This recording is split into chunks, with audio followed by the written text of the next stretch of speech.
So I hope to become a grandmaster this year. And is that realistic? Yes, I think quite realistic. He struggled a bit in the autumn trying to take GM norms. That turned out to be difficult for some months, but then we had a month break after he played a tournament in Budapest in November, early December. And during that month, it seemed that everything he had learned during the autumn matured in a way. He came back in January clearly with Grandmaster level strength and created havoc in the C group in Vacancy basically. He took another GM norm in Moscow in February.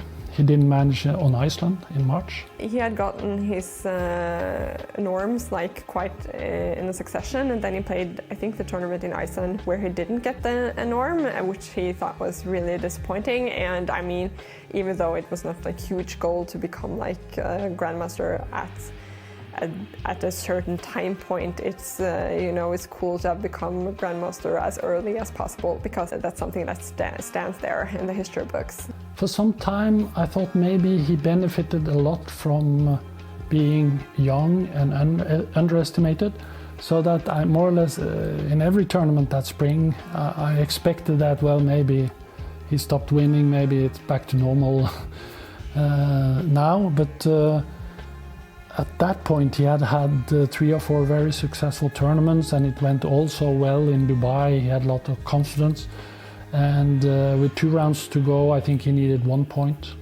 to take a GM norm. Before the last game that in that tournament in Dubai, I think he was really excited, and he had done really great preparations for that game.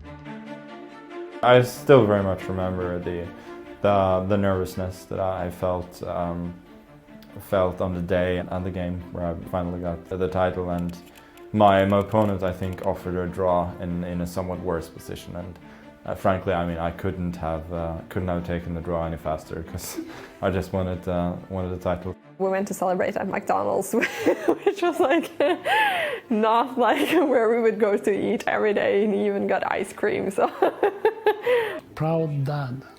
That's the International Grandmaster title diploma that he received from FIDE. So at 13 he became one of the youngest ever.